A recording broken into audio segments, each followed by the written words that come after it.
Welcome to the semi-official return of Bombshells Laboratory.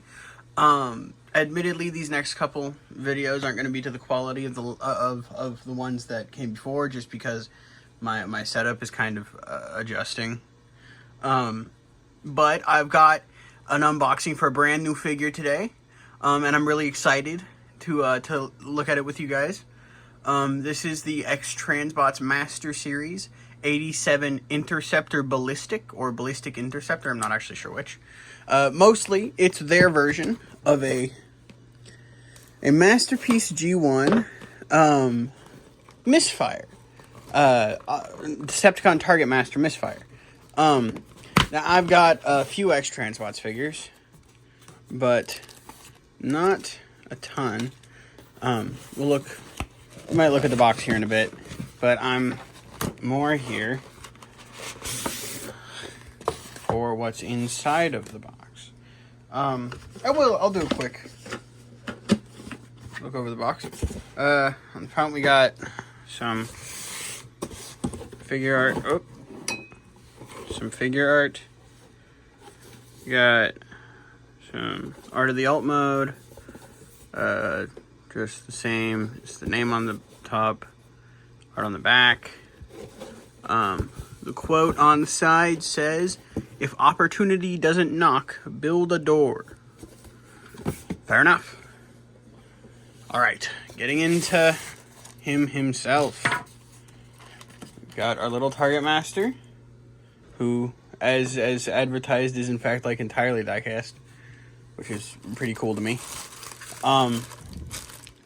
We have got Mr. Misfire in his bright hot pink glory.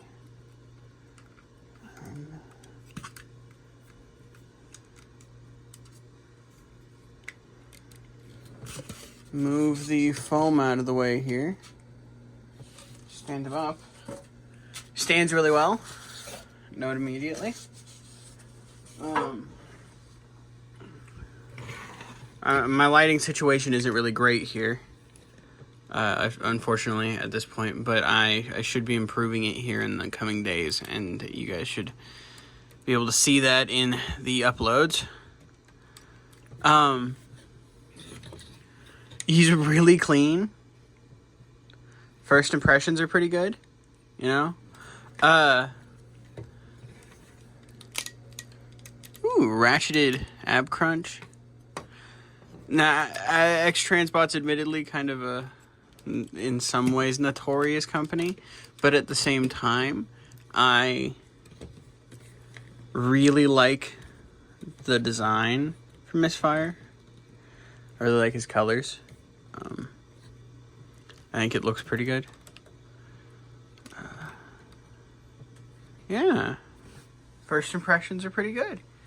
And his little guy is a hell of a paperweight. I'm not really sure what else to say. It's a very nicely painted paperweight, but admittedly a hell of a paperweight, I think, is all he'll probably ever be. Although I think you can, you know what? I will see if I can, from memory, from the videos I've seen so far, transform this little guy here. Little sneak peek at the full review here. And I think this hand folds in, and it can tab. And how well does that hold? That holds very well for what is effectively just a giant piece of diecast. Mega Man. There you go, Mega Man. That looks really good though. All right, that's all I've got for you guys. I hope that you guys enjoy this and like and subscribe. I will be back more often here soon, if not just now. You know, I need to get back to filming. I like doing it, if nothing else, and I haven't been doing it in quite a while, so it'll probably be the kind of thing I do more often. Had a lot happen recently. Yeah. You guys have a good day. Bye.